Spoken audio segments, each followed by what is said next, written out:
My black buck there, I noticed a slight limp on him this morning, and now he's really limping.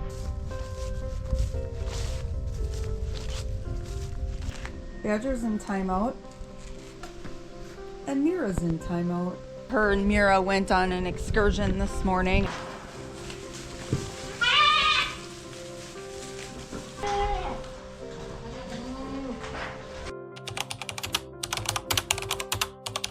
Good morning. I'm just headed over to feed my bottle kid. Today is gonna be a lot of preparation for tomorrow. We are supposed to get some storms rolling through today. Good morning, friend.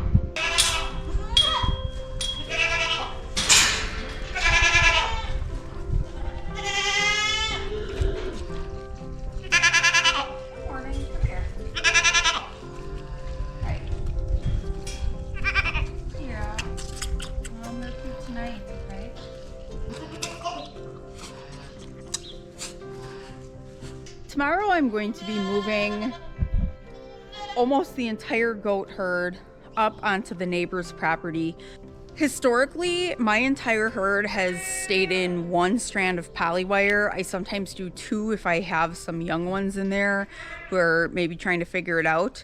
But typically one is enough. I have two strands up at the neighbor that we kind of put in semi-permanently. And last year was the very first time I had trouble with goats running back on me. It was always one or two, and as soon as those go over, the rest of the herd is like, oh my gosh, they're leaving, let's go. And it was only when it rained. If it was dry, I could keep them up there for weeks. I'm gonna make some modifications up there today, which I'll show you later, in hopes that we can kind of curb those issues. I did separate the dolings back out. I took them out of the group. Those are the dolings from our last kitting group. Some of them are keepers, and some of them were like too runty to send to this sale. And the last sale that I sent goats to was really a buck sale, so I wasn't gonna get anything for them if I sent them to that sale. So I figure I'll throw them on grass for the summer, and I'll kind of reevaluate them in fall if some of them catch up to the other ones, which can happen. I'll keep them, and if I don't like them, they're out of here before winter. So anyway, they can get into, or a lot of them can get into the creep.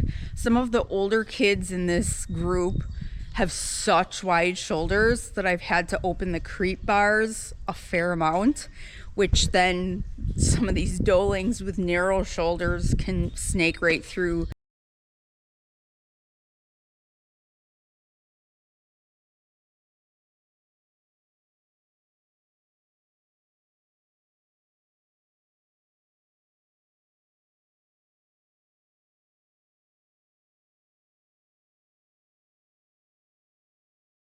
The younger kids in this group haven't quite figured out the universal feeders, so I have it pretty wide open. If I ratchet it down, they haven't figured out that they can get feed out of there. But when I put it wide open, these girls, it's not that I'm opposed to them necessarily having some grain. In fact, I am supplementing a little bit of grain in here for them. The few days that they were in with the rest of the herd and they were eating off that feeder that was wide open, that's all they were doing. They were just standing there and eating. I was like, okay, well, you're out of here. So unfortunately, my plan to throw them on grass all summer. So first job on the list, get them fenced in and out there. Then I need to get the cattle water from the back and move the cattle. The cattle are going to the pasture, kind of up behind the manure piles again. That's where we started this year.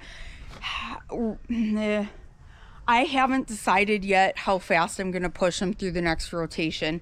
And it's probably going to be a little bit different in each pasture because they're all doing something a little bit different here. But I'm going to slow them down for sure more than I did on the last rotation. I might possibly open a bale of baleage and park them there for 3 or 4 days I haven't decided yet.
I'll show you just kind of an overview of our farm because it's kind of hard to get a feel for how things are laid out because we have kind of hills in the middle and you can't really see from one thing to the next.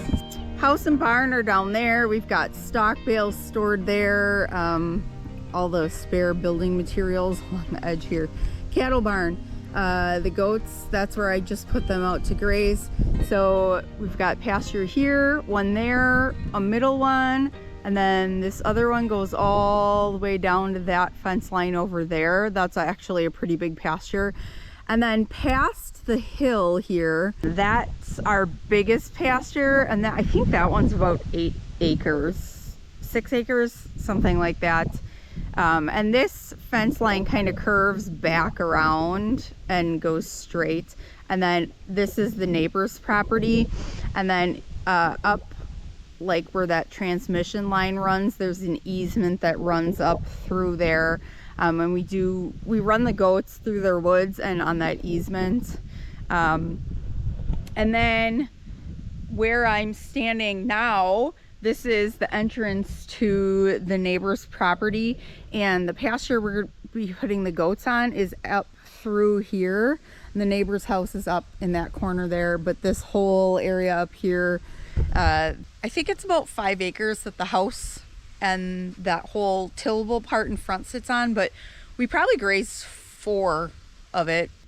I will take the bucks up there and go graze some of the smaller areas because I trust them more, but they have like some apple trees and stuff. The does are just not quite as trustworthy as the bucks, so some of those smaller areas I get the bucks in. I'm going to take a quick stroll through this upper pasture. This is where I want to move them. Some of the thistles are getting out of control, so they really need to come here next. And technically this would be the next one in the rotation. So a lot of times what I do is I graze the first pasture kind of hard, and then depending on the weather, I skip it when we come back in the rotation and move on to the next one. This year's been just incredibly different, and I can see that this is not ideal. I think I am gonna park them here, get a bale ring, and I'll probably put a bale right in the middle here. This pasture has a lot of thatch in it that I've been trying to get rid of. I've been doing bale grazing in here. The first year I did bale grazing in this pasture, I've changed my method. I did bale grazing in winter and I decided I really do not like it. It might work for some people, but all I get is thistles. It's impossible to come back from. I haven't been able to make it work in 5 years. I really do a lot of bale grazing during summer slump and in fall, and then I use the chickens to scratch through that, and I use those areas to reseed, and I find that it is so much better. When I bale graze in winter, it just knocks it back too much and it becomes a bigger problem than it was to start with. So I think this is a good option for moving them to. and we'll get them up here. I'll give them the upper third. I'll give them a bale ring with a bale in it, and we're gonna park them here. It'll take them about 3.5 days usually, possibly 4 with the extra forage, to get through a bale of that first crop from last year.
I decided to stop up at the house and eat a little bit as I was headed over to my next job. I went inside and it dropped like 10 degrees and started raining, and now it's really cold. I bet it's 55 degrees maybe.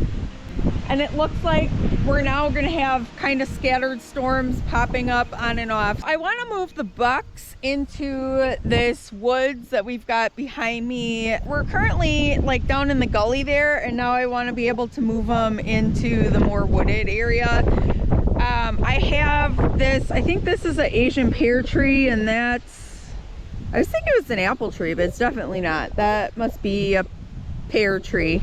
I've got one fenced in there.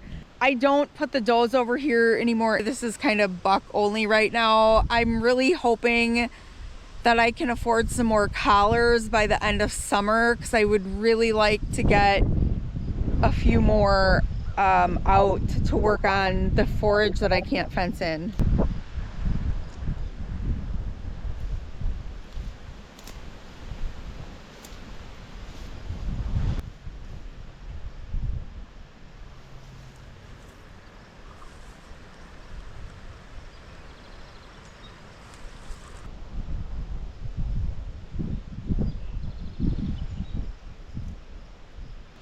I'm gonna hide under my front porch here for a minute in hopes that you can hear me. It's getting really windy. So I just moved my bucks on the app that moves their collars from pasture to pasture. So what happens when I give them a move is I move it in my app, and it keeps them in the pasture that they're in. And once they walk in the boundary of the new pasture, it like locks them in and it won't let them go back. So to make the transition easier, I like to call them all at the same time so that it's not as confusing to them. If maybe a couple of them walk this way, then some don't follow and they can't figure out why they can't get back by each other. No matter where I put them, they always choose the spot closest to the house or the barn to come and lay. So there's a really good chance I'm going to have bucks sleeping next to my front porch tomorrow morning. I'm not entirely sure how accurate the GPS is going to be up by the house. When our dogs are underneath our porch roof, their GPS collars are not accurate. They can be in the shed, our metal shed, with the doors shut, and those collars are far more accurate than they are when they're just sleeping under the overhang of the porch. So on the app, I moved the bucks right up to the edge of our porch. So we'll see how accurate it is, or if they're gonna end up hopping up onto the porch and I'll have bucks staring in my front door. It's possible. I did go ahead and put this poly wire here.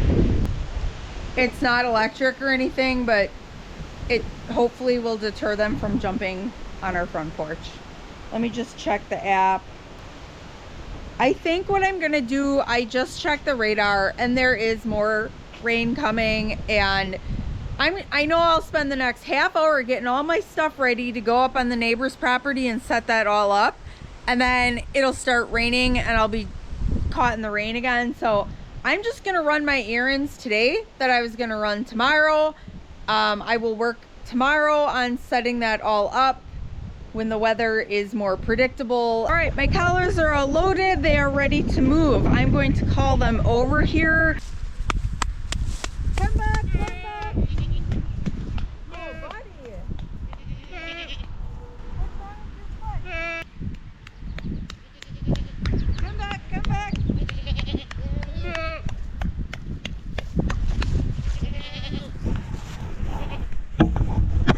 My black buck there, I noticed a slight limp on him this morning, and now he's really limping. Looks like he's got a piece of hoof tearing off, so I'm gonna run and grab my hoof trimming stuff. I'll have to find something to tie him to. I'm not sure what.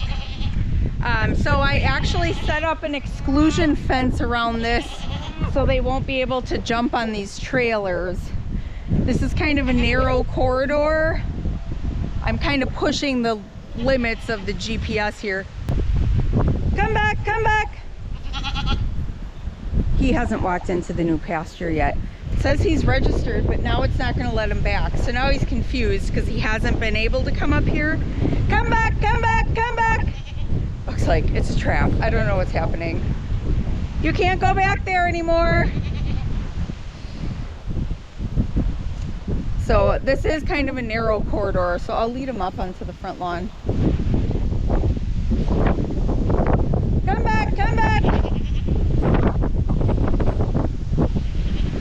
Good boys. What you got there, Whitey? Whitey, what you got? Oh, you get a little chippy? Good boy. See, this is like when they act really dumb. Like they're all standing in the bare spot and a little onto the driveway. Like we can't find anything to eat. I got one that's eating. Okay, you want to go in the woods? You can do that. Let me show you. Sometimes when I move them, I have to like show them what's safe. Come on, come back, come back, come back. Come on. If you don't like that, you can give this a try. Come on in, everybody come in the woods.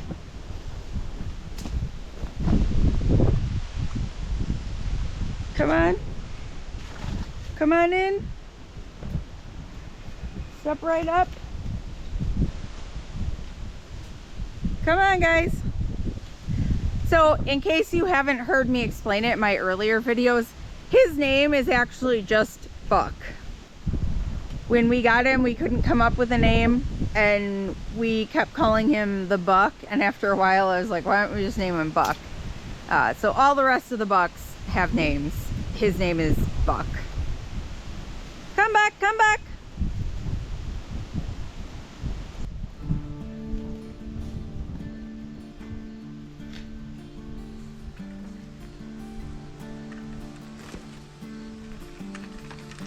I know. Okay, get up. Up.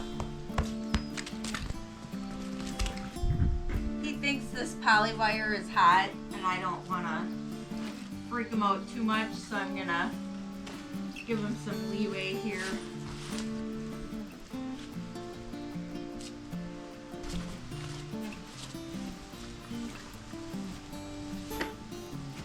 Get out of there. Hey.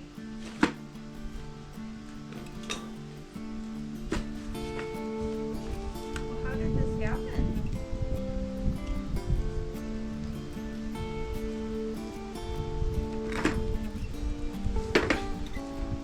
Get out of my bucket.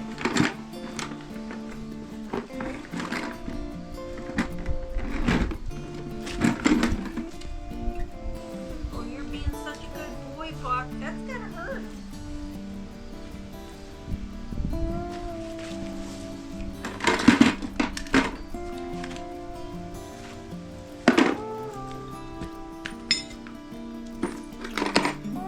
He had like a crack across his hoof that I noticed the other day, and then today when it started hurting him, it was separating, and I'm not sure why it's doing that, but they're like his whole hoof just like peeled back at that line, so I cut it back to that, got it all cleaned up, and his corium's exposed a little, like on the tip of his toe. Until that kind of like scabs over a bit, I'm just gonna real lightly wrap it, so if he touches it on stuff, it's just not gonna hurt him.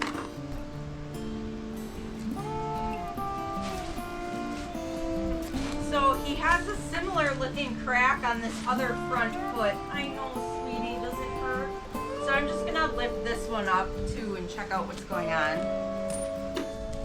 I hate putting a halter on him. He has an extremely sensitive beard, and any pressure that puts on him, it actually really hurts him. So I use a nice big cattle halter that loosens easily.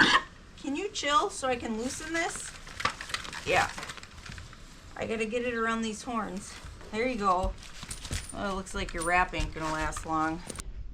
Next round of storms is coming out in the background there, so I'm gonna finish up for the day. Did not accomplish what I wanted to at all, but we've had 4 different rounds of rain roll through today. It's impossible to get anything done outside when you've got that much rain. Good morning. Well, today is actually not much nicer than yesterday. It is cold. I bet it's only lower 50s right now. Good morning. Badger's in timeout. And Mira's in timeout. Badger has never been in timeout before. So her and Mira went on an excursion this morning at 5 in the morning. My GPS collar has been disconnecting at night, which is pissing me off because that's the whole purpose of the GPS collars, to alert me if they leave the property during the middle of the night. And a lot of times they leave, but it's just around the perimeter. You know, they go a little bit into that hayfield or up the easement, and it's not a big deal. But, you know, when they're 3 country blocks 2 miles away, I kind of want to know that. Badger has never done that, other than like when we first got her and she was first getting time off the lead. In fact, I haven't even been putting her GPS collar on her most of the time. I just happened to put it on her last night because all 3 were charged up at the same time. So glad I did. Badger and Lucy won't come to the car. Like, I just drive to where they are on the GPS. I call them. Mira comes running, and Badger and Lucy head home. And Badger ran so fast home that I actually pulled in the driveway at the same time that she was hitting the back of our property. She was like exhausted by the time she got here. All right, good morning. I'll feed you. Hi. You're not actually dying. So my only real goals today are get everything set up on the neighbor's property. So first thing tomorrow morning before my husband leaves, we can get all the goats moved up there. I do need to separate a handful of does out of here. And then tomorrow morning, we'll move them all up there, and I will figure out today where I'm gonna put these small breeding groups. I think I showed in another video, I've got a kid that I thought maybe he had like a bit of a spinal injury. He had a little bit of back leg drag and couldn't really do anything with it. And it seemed more like neurological to me in the beginning. And I put him on a round of steroids and it didn't touch it. He has not had any swelling or anything in that joint until today. It's been about a week and now I can see some swelling in it. So I'm gonna change course of treatment. Now it's acting to me more like a joint infection or some type of fracture. If it is fractured, I think it's up pretty high. So I'm just gonna catch him and examine it a little bit. I think I'm probably gonna splint it too. I got some splints that go up pretty high, but the problem is all the other kids pick on it and pull on the wrap and pull the padding out. So I don't know how long it's gonna last. And if everybody's picking on it, I'll probably just take it off because it'll make it worse if they're like pulling on his leg, if it is a break. He's like gotten very scared now because I've caught him a few times to give him injections. So he knows I'm after him and doesn't like to be caught. So I haven't examined it yet, but I brought everything along that I need. So for sure I'm gonna put him on antibiotic, and then I've got an NSAID that I'm gonna give him to reduce some inflammation and hopefully give some pain relief. And then I'll decide whether or not I wanna splint it after I take a look at him.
Well, we'll see what that does.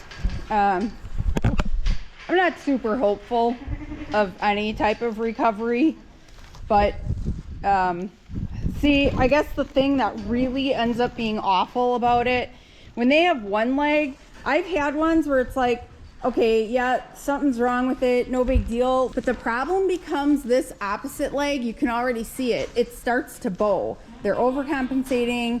They're taking all that weight on the other leg. And it ends up bowing in and they go lame on the other leg. It's incredibly frustrating. It honestly would just make sense for something like this that's up so high. Financially, it makes more sense just to euthanize her. That's just the way it is. I'm not built that way. I probably don't give up as quick as I should on a lot of them because I just, and sometimes there are success stories and I'm like, oh, thank goodness I didn't give up on it, right? But you never know if it's gonna be that one or not, and then you feel bad because maybe they suffer longer than they had to. So I'm working into finding that balance. Now, if this kid was really seeming like it was in a lot of pain and it wasn't eating and like it really just wasn't thriving at all, I'd definitely make that call sooner. But as long as they're up and they're perky and they're eating and they don't seem like they're in really bad pain, as long as I can manage it with an NSAID, I do like to give them a chance. So we'll see how it goes.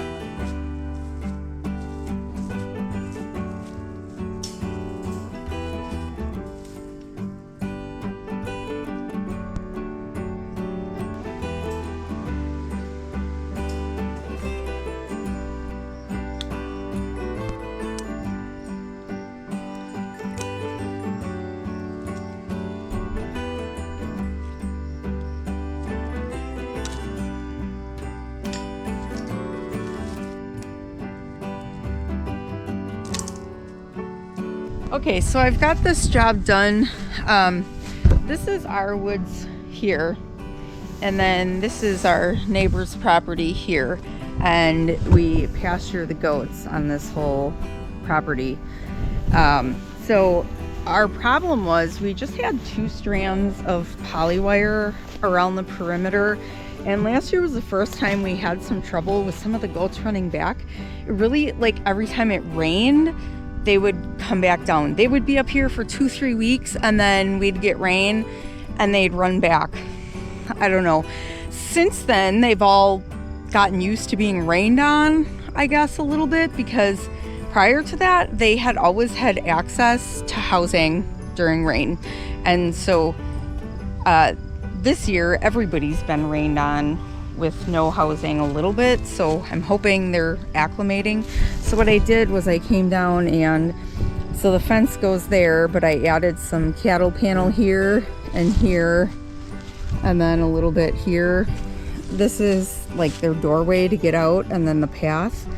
So my hope is that, like, they're gonna want to come the way they came, which is what happened last year, because last year they would only hop the fence where we brought them in. So my hope is this year, if their way in is through cattle panel, they aren't going to be smart enough to, like, go around. If you've ever tried to push livestock around a gate and they cannot figure out how to, like, move 4 feet to the right to go around it, you'll understand why this is a pretty good theory. So they're going to want to go that way, and if the fence is blocking them from going the way they want to go, I don't think they're going to be smart enough to go around it. So we'll test her out tomorrow morning.